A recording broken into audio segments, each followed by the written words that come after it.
Nous sommes le dimanche 24 octobre 2021. Madame, Monsieur, bonsoir et merci de suivre cette édition bilingue du journal sur Equinox Télévision Innocent Lazer. Good evening. Bonsoir, Donablis Kamgang. Good evening as well to you, viewers. Thanks for joining us in this 8 p.m. bilingual newscast on Equinox Television. In our top stories today, Sunday, October 24, 2021, marks exactly a year when the 7 children were massacred by armed men in Fiango, Kumba, Meme division of the southwest region of the country at the Mother Francisca International Bilingual Academy. Today, commemorative activities were organized, notably at the point where they were shot dead. Also represented was the Popular Action Party. You'll be listening to Dennis Ndang, who is the president of that party. We'll tell you how journalists continue to face threats from warring parties in the two English-speaking regions of the country as they go about executing their duties. Some of them have also been caused to reorientate some of their programs. Bostella will be telling us more in this newscast. Those were our top stories. À la une ce soir, la société civile tire la sonnette d'alarme sur la généralisation des circuits frauduleux d'exploitation du diamant. À peine 1% d'exploitants artisanaux sont répertoriés par les services compétents. Dans ce contexte, les risques de corruption et de financement d'activités illicites sont importants. Précision à suivre dans l'entame de ce journal. Le budget d'investissement public est plombé par les abandons de chantier et la mal-exécution de ces travaux dans la région de l'Ouest. Le comité de suivi régional du BIP envisage des sanctions fermes contre les entreprises adjudicataires. Précision dans le 21. Madame, Monsieur, voilà pour le sommaire.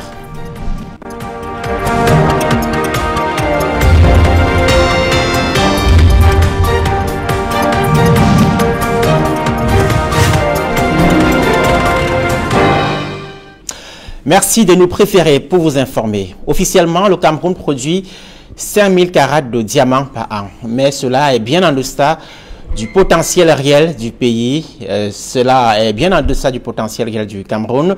Si l'on s'en tient au circuit frauduleux d'exploitation de ce diamant, tenez, à peine 1% d'exploitants artisanaux sont répertoriés par les services compétents du ministère des Mines dans les régions de l'Adamawa et de l'Est. Dans ce contexte, les risques de financement de la guerre et autres activités illicites sont importants. La sonnette est tirée par la société civile. Les précisions à Yaoundé de Emmanuel Diop et Marcelin Gansop. L'Est et de la Damawa laisse transparaître un laisser-aller à nul autre pareil dans le secteur diamantifère. La conformité des acteurs qui sont chargés de produire et de commercialiser cette ressource n'y était pas. Il y avait des artisans qui n'avaient pas de carte, il y avait des collecteurs que nous rencontrons qui n'étaient pas en règle et même des bureaux d'achat quasi inexistants. Or, lorsque ces acteurs ne sont pas en conformité, ça pose un problème de traçabilité. Et nous avons également observé que les frontières étaient vraiment poreuses. Nous avons constaté qu'il y avait des entrées et sorties, n'est-ce pas, des individus, sans toutefois qu'il y ait des contrôles. Qui dit que ces gens ne sont pas entrés avec le diamant ou encore ne sont pas sortis avec eux, avec cette ressource-là. En adhérant au processus de Kimberley en novembre 2011, le Cameroun s'engageait à assurer la traçabilité de son diamant afin que son exploitation ne serve pas à financer les guerres, comme on l'a vu en Angola, en Sierra Leone, au Libéria et même tout près de nous, en République centrafricaine. Sur pratiquement une centaine d'artisans, nous avons eu à voir un seul artisan, je crois, avec une carte d'artisan. Je voulais dire expiré. Vous voyez un peu le degré d'irrégularité.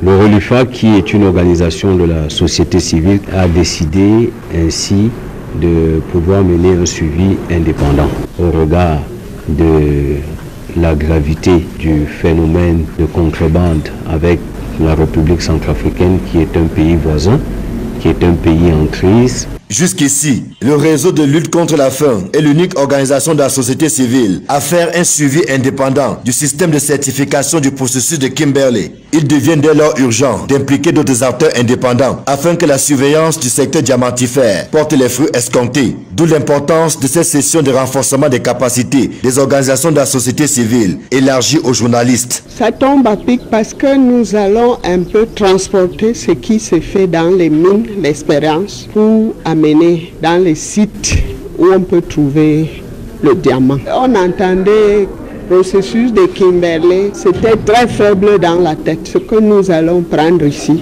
nous allons aussi nous mettre au travail.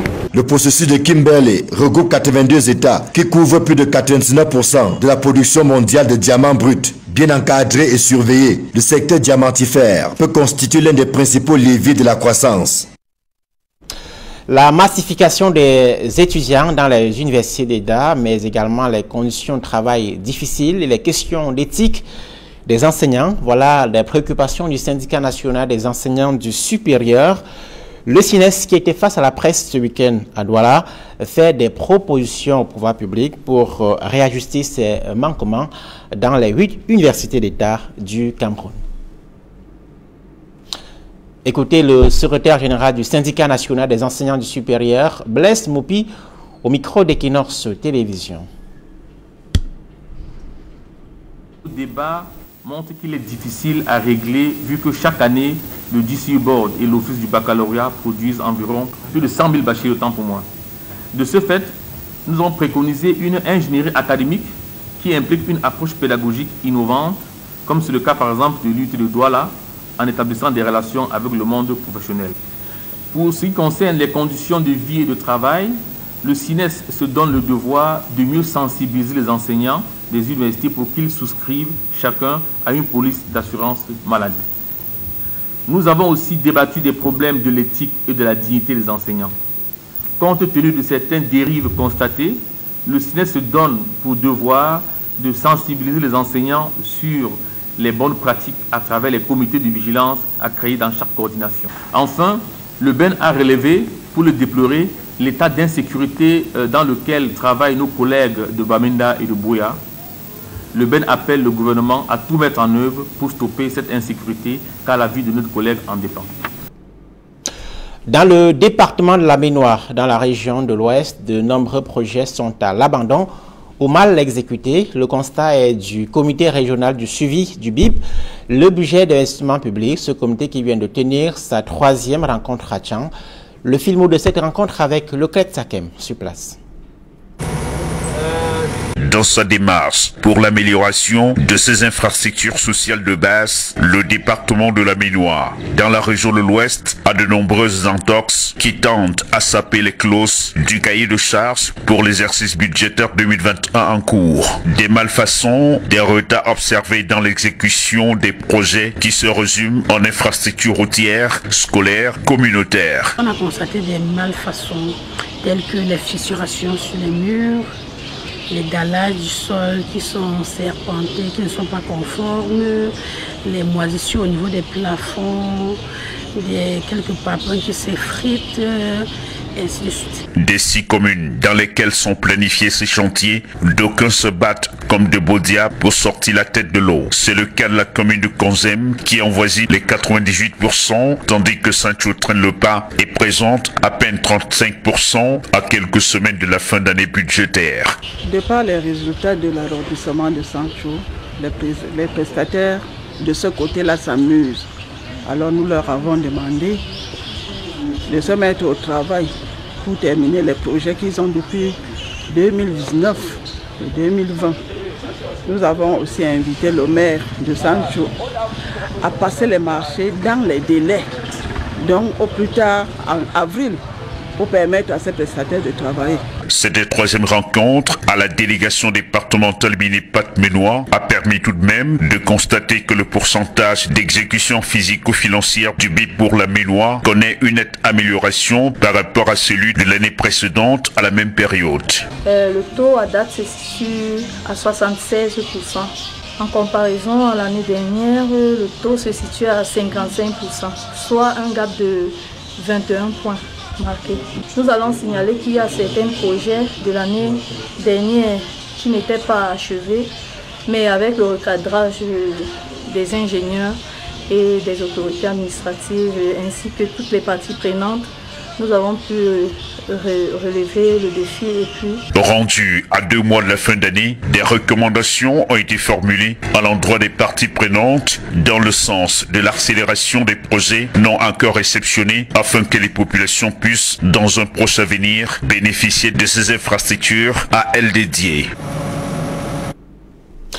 Du fait de ces abandons de chantier ou de leur mauvaise exécution, l'État perd chaque année d'importantes ressources financières dans la mise en œuvre du BIP, le budget d'investissement public qui convient alors de lutter contre les dérapages comme la corruption ou encore les entreprises véreuses. C'est le fin mot d'une réunion que vient de tenir à Bafoussam dans la région de l'Ouest. C'est la société civile et les responsables parlementaires responsables du BIP, le budget d'investissement public. Les précisions de Robert Kenyé et Viviane Tonfak.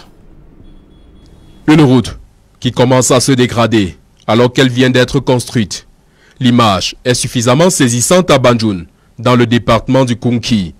Dans la région de l'Ouest, nombre de projets financés par l'État à travers le budget d'investissement public subissent le même sort. Dans ma localité, dans le village dont je suis le chef, on a réceptionné 2 bâtiments dans l'école publique de Rouen.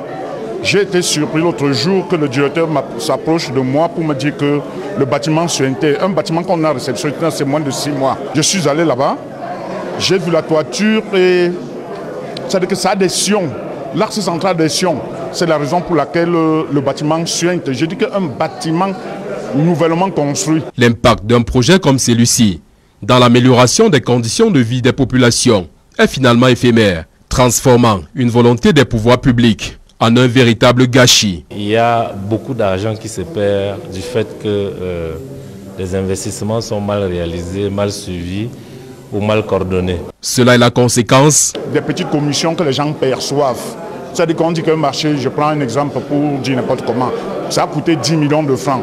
Les rétro-commissions, quand on les perçoit de gauche à droite, et quand le prestataire se retrouve avec 5 millions, il ne peut faire qu'un travail conséquent. Au cours d'une rencontre à Bafoussam, la société civile a présenté aux parlementaires de la région de l'Ouest le travail qu'il abat sur le terrain dans l'optique de réduire les malfaçons afin de solliciter un meilleur accompagnement. Que les décideurs puissent prendre conscience du fait qu'il y a des acteurs de la société civile capables d'accompagner la mise en œuvre des projets du budget d'investissement public et nous donner l'opportunité de le faire et pourquoi pas nous donner les moyens de le faire. Le travail avec la société civile doit être un travail de synergie.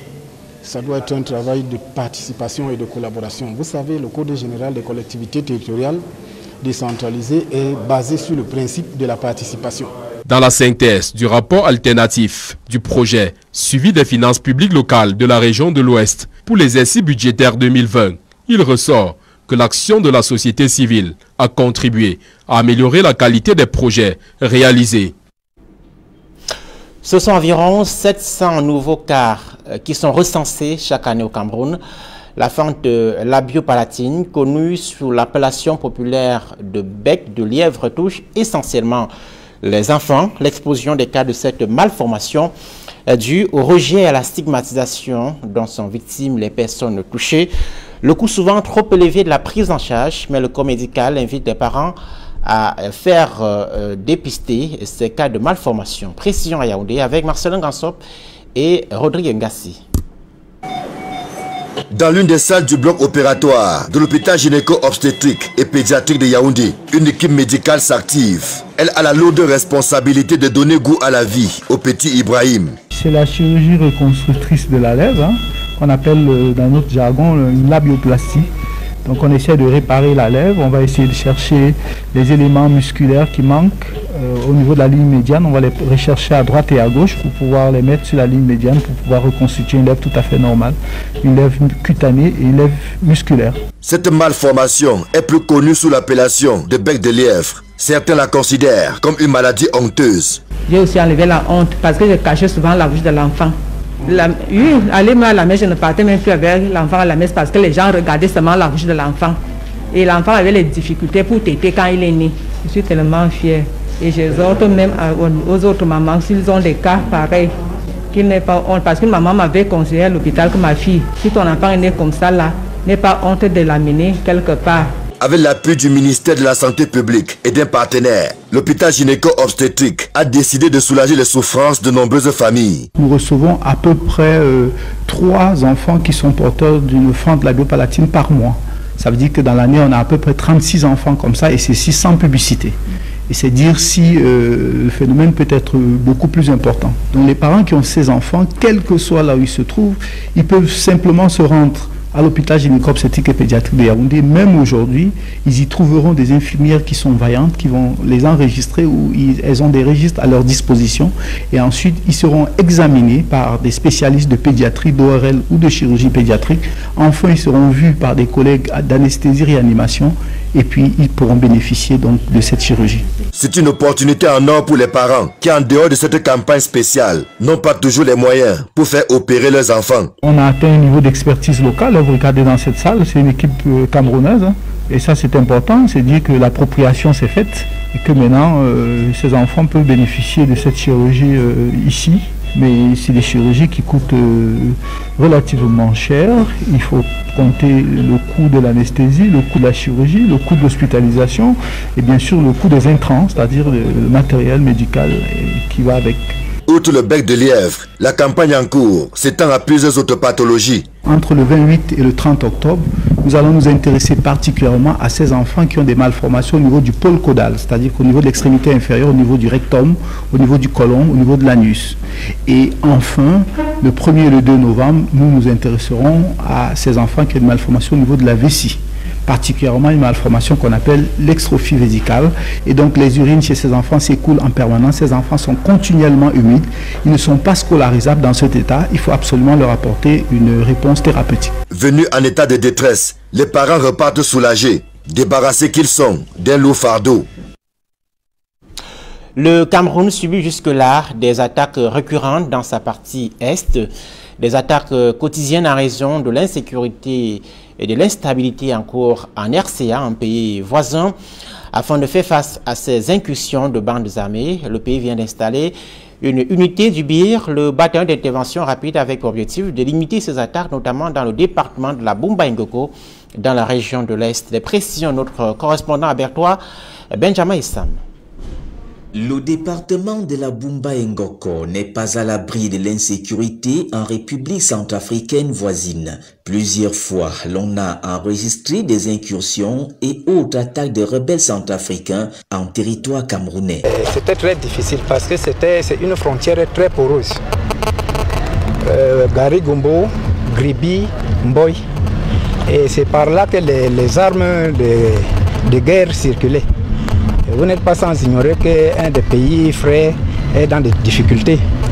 Aujourd'hui plus qu'hier, les choses ne seront plus comme avant. Avec la construction du poste frontalier du bataillon d'intervention rapide à Gari-Gombo, il y aura désormais du répondant face à ces soubresauts. Ce poste frontalier participe effectivement de la vision, n'est-ce pas, anticipative et stratégique du chef de l'État dans la quête permanente de la sécurisation de ces populations.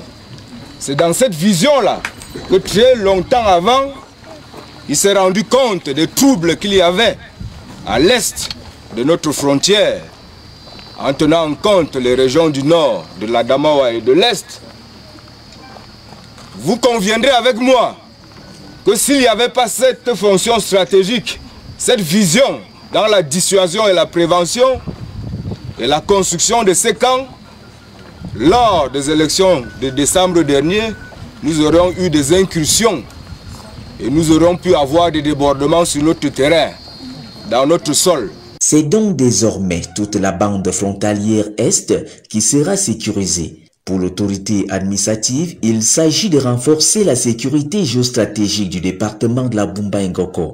Ce poste donc contribue à renforcer la sécurité géostratégique de notre département, contribue à rassurer les populations. Vous savez qu'au-delà des actions stratégiques et sécuritaires, la seule présence du BIR constitue un élément d'assurance des populations. La caserne B, inaugurée par le préfet de la Bumba Ngoko en présence du général de brigade Joseph Nouma, commandant du 12e BIM, est équipée d'une salle de sport, une petite infirmerie, une cuisine, une soute à carburant avec une tranchée de plus de 3 mètres de profondeur, d'où la gratitude des populations de Garigombo. C'était aussi l'occasion pour l'Obir de manifester le diptyque Armée-Nation.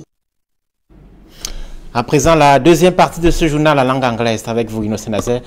Good evening once more. Thank you, Donna Bliskamgang. Good evening once again to our viewers. Thanks for staying with us for the second segment of this newscast. Today, Sunday, October 24, 2021, marks exactly a year when the 7 children were massacred in Fiango Kumba, Meme division of the Southwest region, by armed men. And commemorative activities, as you can see in the amateur images, were organized this Sunday thanks to the Kumba City Mayor, who groups the bereaved families to pray together in memory of the school kids on the same spots where they were massacred. Also present were sympathizers, including the Popular Action Party, to assist the bereaved families spiritually, morally, and financially as they still endure the pains of that massacre. Words of comfort were abundantly dished out to their great family members whose hearts are still heavy. Take a listen to Dennis Dang, president of the Popular Action Party, in this excerpt. We are here in Kumba to partner and associate with the family of the victims who lost their loved ones, their kids. I mean, the 7 kids that were massacred last year. So today make exactly 1 year since that sad incident took place. Today they are doing some sort of a commemoration in remembrance of those children. I'm here as a PAP president. PAP also thought it wise to be part of such an opportunity, an occasion, because when the incident occurred, we never had such an opportunity to meet the parents of the victim due to the insecurity that reigned by then. So we use this as an occasion to meet with them, to pray with them, to encourage them, to inspire them, to tell them that they are not alone, we are together and we will always be together because we all feel the pains of what they have gone through. I also want to use this opportunity to thank the initiative and the dynamic and the charismatic nature of and the hospitality of the city mayor of Kumba, Mr. Greg, Lord Mayor Greg, who actually went a long way to make sure that all the family of the victims, the parents, all of them are brought together so that we have the opportunity to have one-on-one discussion with them. So it was, I will really use that to thank him sincerely because I never saw it that easy to meet each and every one of the parents of the victim at their various areas of their various residents. So he made in such a way that he brought all of them together and we were able to associate together, have some exchanges. Another observation made by Dang Dennis is that the families are gradually getting out of the agony that blankets the entire nation. Take a listen once again. So we really pray for them. I'm happy that the family, I saw them. The pains were not that easy, but God has given them the grace to really endure and they are gradually getting over it. So my only prayer is that we will keep on pressing hard. Keep on mounting more pressure so that this war, I call it a senseless war, should be brought to an end. We have made a lot of declaration at the level of the PAP. We have said all what we could say. It's quite unfortunate that the government of Cameroon is really reluctant, I don't know, having a bad faith to really open a sincere dialogue and a ceasefire that we have been clamoring for all this while. So I consider those children as martyrs. The socio-political and security crisis rocking the 2 English-speaking regions of the country is still making the practice of journalism complicated and difficult in the northwest and southwest regions of the country. This as journalists are either threatened by the armed separatists or the military. And most media organizations have been compelled to reorientate some of their programs. Most tell our visitors of media organizations and compiled this report. The journalism profession is one of those facing threats by warring parties as the conflict in Anglophone Cameroon drags on. Journalists in the Northwest region have received deadly threats. Some have changed to other professions, many more displaced to other regions. Jerome Neba has been covering the crisis since it started 5 years ago. He has been threatened severally and even arrested. I have received threats from both parties, as well my personal belongings seized. I am not the only journalist receiving threat from both parties in the region, and so most of my colleagues have actually run away from the region as a result of threat that they are receiving from both parties. Journalists have described their working in the Northwest region, given the socio-political and security climate as challenging, and are therefore reorientating their programmings. At a time like this, we are advocating for what is known as peace journalism, whereby we are conscious of the choice of words, the kind of stories, and how these stories should be told. Because conflict-sensitive reporting is necessary to heal the hearts that have been affected by the crisis. I think communicating at a time like this is very delicate, and that's why we're doing everything possible to bring holistic communication that is to heal and not to hurt, communication that's to bring people together and not to disintegrate, communication that's to ensure justice and peace. Communicators and some pastors inducted today in Bamenda have been called upon to limit errors in the discharge of their respective duties. Christ is seen most and felt most in times of difficulties. They have a special mandate to go out there and serve in their little corner, light the candle, so that the totality of our services may console our people, bring peace to our fatherland, and reclaim our nation for Jesus Christ. The Reverend Emmanuel Bassam Masok was speaking at the Presbyterian Church Tamulung during the induction of some workers in the Vineyard of Christ, among them Gemda Emmanuel as Regional Communications Secretary for the Northwest and Station Manager, CBS Radio Bamenda. Members of the Southwest House of Chiefs are brainstorming on proposals and samples that will see the 800 villages in the region under them represented on a fabric which will be the identity of the Southwest region. The conversion Boya Saturday for this exercise that was covered by Derek Jotto. His report. Over 800 villages to be represented on a fabric which will be the identity of the Southwest and the Southwest people. And the Southwest chiefs, custodian of the tradition of their people, have the responsibility on their shoulders to see that the signs, symbols, and colors of their origin and history are projected. And these members of the Southwest House of Chiefs, grouped into the various divisions, are putting their heads together to bring forth proposals and samples. The elephant masquerade is a totem, symbolic of Bakure totem. The big calabash, which we call of Manu Division royal parents. Of course, we share the same cultural heritage with the people of India as far as Ekpe is concerned.